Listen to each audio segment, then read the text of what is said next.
Welcome boys and girls, Kostaltyn here with my recommended campaign list for Total War Warhammer 3 Immortal Empires. There's a lot of things to balance out with a list like this: DLC availability, pricing, game availability, all those kind of factors. But there are certain legendary lords, certain campaigns that I think are just that much better for new players to start with. There are certainly campaigns that are good, like Warriors of Chaos have a lot of power, for instance, but I would not recommend those campaigns, even though Be'lakor is available to everyone.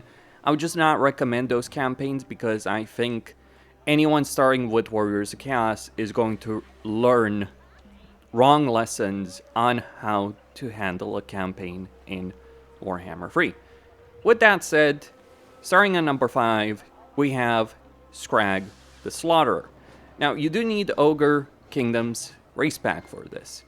I think a lot of people do have it, and you can get it at a fairly low price at the moment. So it's not the most widely available thing for a lot of people, but it is certainly more available than, say, buying Game 2 or Game 1 to get access to certain campaigns.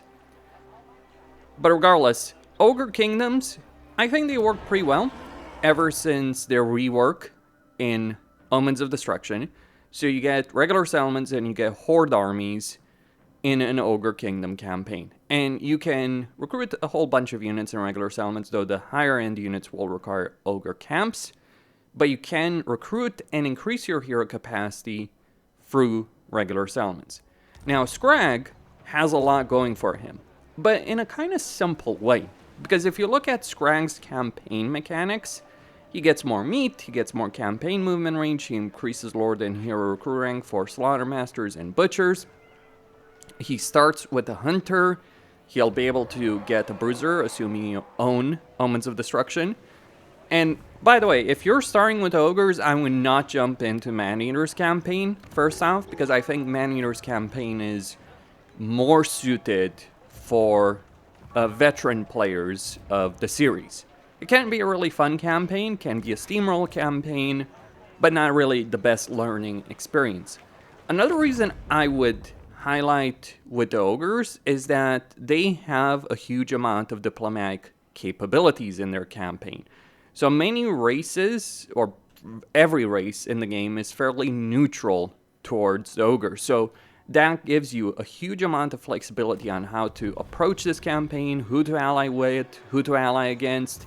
I'd say the only really consistent thing that you might have to face in this campaign is potentially having to deal with Be'lakor, because you're fighting the Border Princes and Be'lakor won't like that. But even that's not a guarantee. So you have a huge diversity of races to pick a fight with. You have a whole bunch of options in approaching this campaign. But again, the mechanics themselves are not necessarily difficult or that unique that they're going to teach you the wrong lessons or create a skewed perspective on how a campaign should be handled in Warhammer 3. It's just a bunch of benefits for meat, campaign movement range. You won't have the best income, but meat anyway is generally speaking more useful because you use it for camps. So lots of benefits from my view with regards to this campaign, as Scrag can be straightforward, can be more simplistic than others, but I think the whole number of choices that you do get here are just really, really good. Also, Scrag himself is absolutely a monster in combat, so are Ogres right now. They went from being one of the worst races to being a much better one to play in a campaign. At number 4, we have Kostaltyn of Kislev. Now, out of Kislev campaigns, I wouldn't recommend Kostaltyn in any way, shape, or form. Besides, she is a DLC character and not really a great DLC at that. Katarin I wouldn't recommend just because her entire campaign structure doesn't work very well, I would say, for her. It's also a the worst start for a Kislev campaign because you're marching east, but really you want to head up north initially to deal with fraud, and Aziz also talk about bad pacing to a campaign. Boris Ursus could be great, but, well, throwing people into the jaws of Archaon can work. I would recommend it. He's really strong, but the reason I'm not putting him on this list has less to do about that and more to do about the climate situation, the economy situation that he is working with. I have done so in the past, and I do still think he's a really good campaign to really throw yourself into. But if you're looking for something more relaxed, if you will, you do have Kostaltyn. Kostaltyn starts with the Casualty Replenishment Hero, which is always a nice benefit to have in a campaign. He gets ward save for embedded Patriarchs, melee attack, leadership for certain units, and also allows you to have more supporter differences or supporter tier differences between the Orthodoxy and the Ice Court. There is a downside in the sense that getting Ice Court supporters is a bit annoying, or more than a bit. But all the same, I think Kostaltyn's focus in terms of a skill line, when you're looking at things like recruitment costs, local recruitment capacity, and things like Patriarch recruitment in all provinces, it is pretty good, especially when you're thinking about like income from old buildings, 10%. But you do have challenges. You do have Azazel, you do have Fraught to deal with. I just think he is a very functional character for a campaign. He does start with tier 2, with the tier 2 settlement, which you can get to tier 2 barracks to pump out armored Cossars fairly quickly. There's a lot of potential in a Kislev campaign, regardless of which one it is. But if you're a beginner and want a more casual path, you could go down the Kostaltyn way. If you want to just straight jump into the fire, go with Boris Ursus. He also starts the replenishment hero. And there's a lot of strengths to Kislev as a race. They have a good infantry roster, which is something I can't say about the Empire. They have pretty good cavalry, be it Griffin Legion or Warbear Riders. They're lacking in artillery, but they have sleds, and also magic. All kinds of benefits they can use, including the supporter system, which gives you a significant number of benefits to work with in a campaign. From my view, if you are starting a campaign as Kislev, I would probably recommend getting Ice Court Academia just for the Ice Court training slots. So if you're playing Kostaltyn, actually get the 2 supporters for the Ice Court to get those training slots and reducing training costs for them. Obviously, it could improve Kislev a bit further in that respect, and they did say they were going to further improve the supporter system for Katarin and Kostaltyn with the other side. They never did that. So yeah, just something worth pointing out on that subject, something that I hope Creative Assembly does, but at the moment, I still think Kislev is worth playing. And I think they're the only human faction that they're really worth playing for a beginner at least. Like, I like Karl Franz, I think he's a great campaign. I've recommended him in the past, but there is one crucial issue with the Empire, the infantry situation.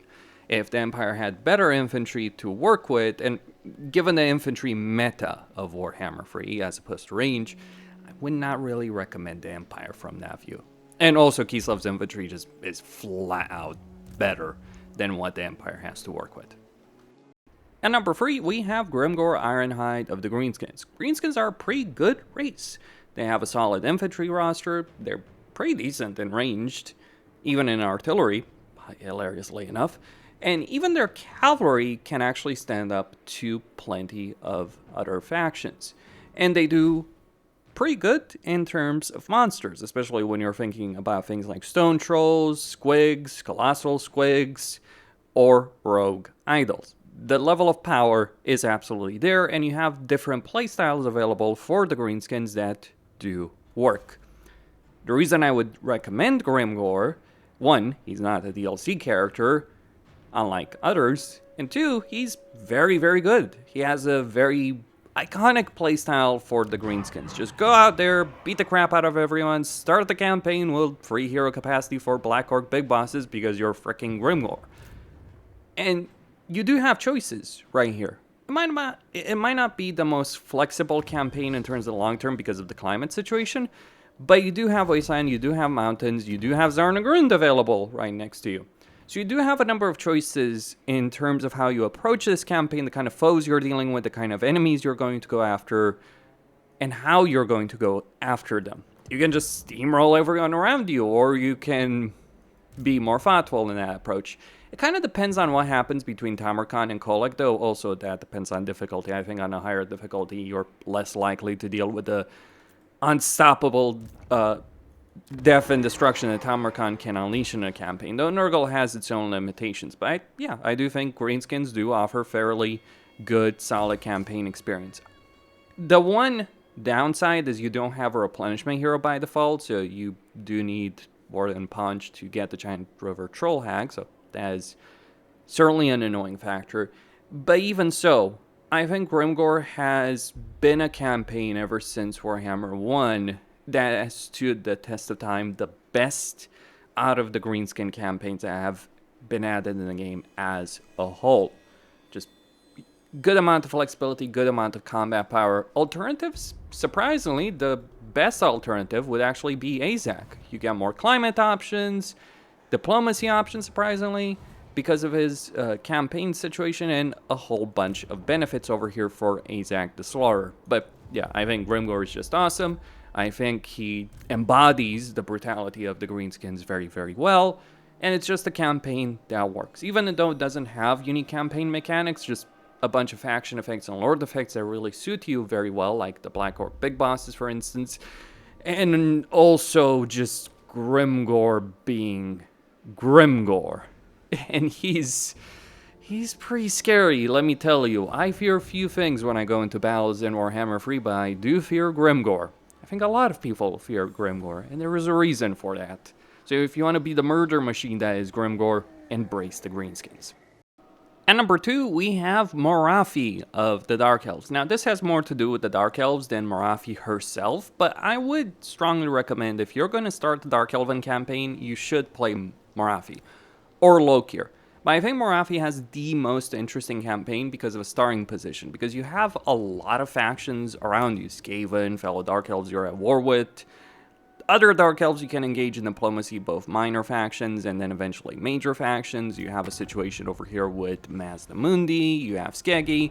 You have a number of choices on how to approach this campaign. Primarily, will you rush Ulthuan or will you secure Nagrand? That is one of your first choices, but far from the only one to deal with, because here's the thing about Dark Elves.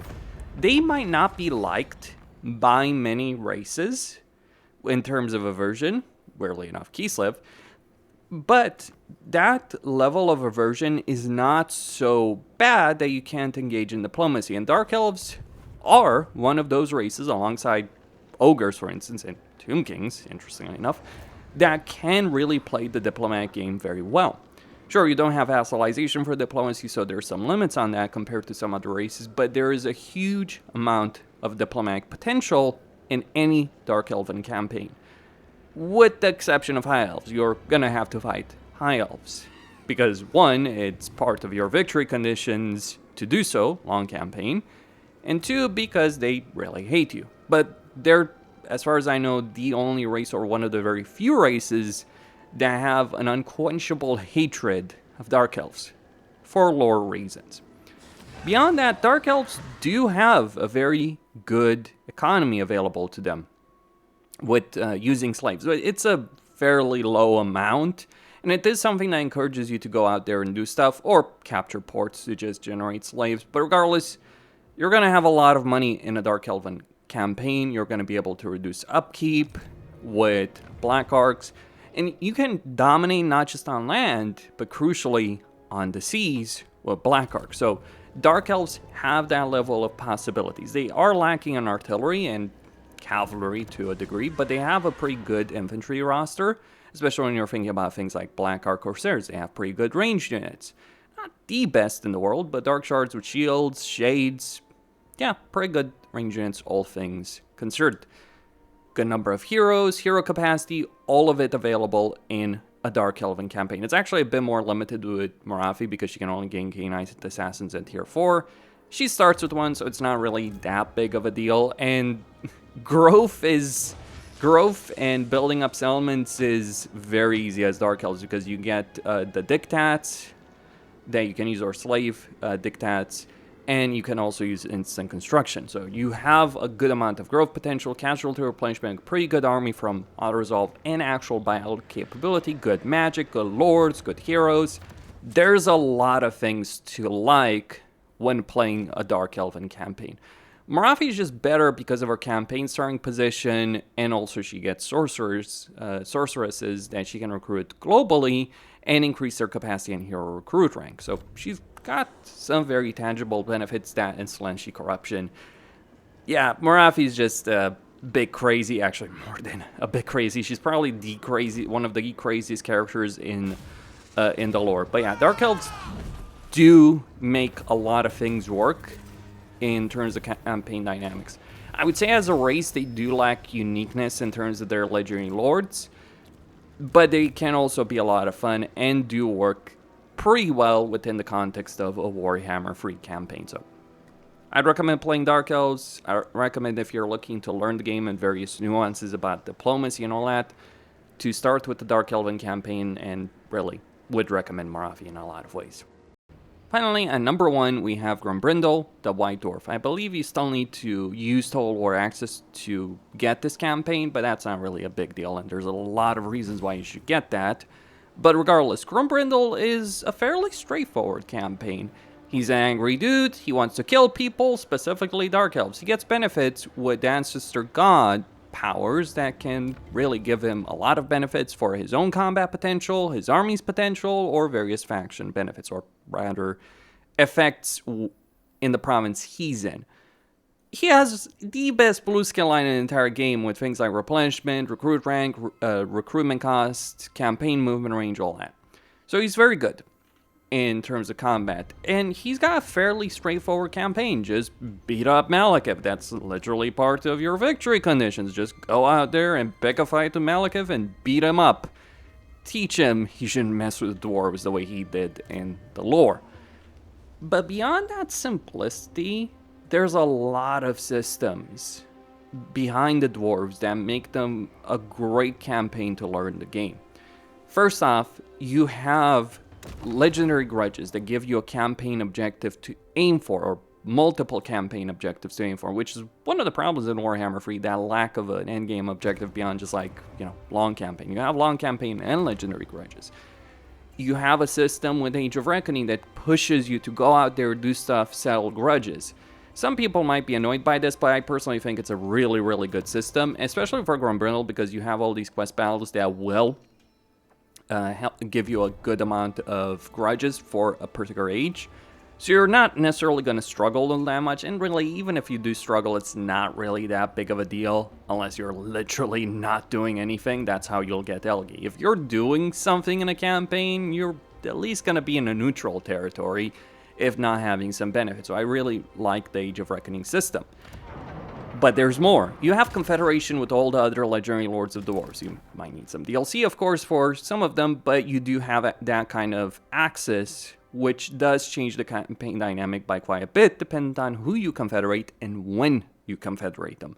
So there is a huge amount of power. So it's not just a case of like, oh, I'm going to play a campaign in this little corner of the world. No, you're playing the Dwarven race in every Dwarf campaign, and because of this guaranteed confederation with all Dwarf legendary lords. So that's a huge level of power.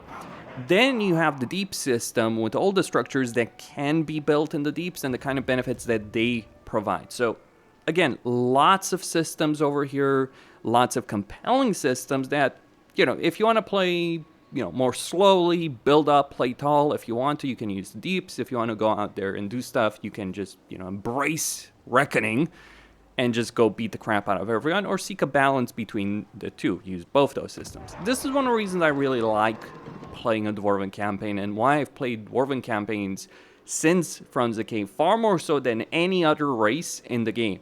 Because it's encouraging you to go out there, do stuff, have various objectives that you're looking to complete at the same time, different areas of the campaign map. And Grombrindal is very, very strong. The amount of stuff that I've pulled off with him, very few other legendary lords can actually match that. Dwarves themselves have a good economy, a good roster. They're lacking in mobility on the ground, particularly, though they have significant aerial mobility with regards to gyrocopters, gyrobombers, etc. Their baseline race roster is fairly good. I would obviously recommend the DLCs, but even without the DLCs, you're not gonna miss out on as much as you might think. Regiment's Renown, replenishment hero, but there's ways of dealing with that, especially as Grombrindal and with rat poison and research. Lots of choices, lots of different ways of playing them, lots of different ways of approaching a campaign, building armies, lots of things to experiment. And that's the reason I would recommend the Dwarves, and I would recommend Grombrindal because at least he's more straightforward than some other campaigns. But beyond that straightforward path lies a good amount of complexity that will teach you a lot about different systems in the game. That's all I had to say. Kostaltyn signing out. Stay tuned for more, and let me know what you guys think. Which other characters would you recommend for a list like this? See you next time.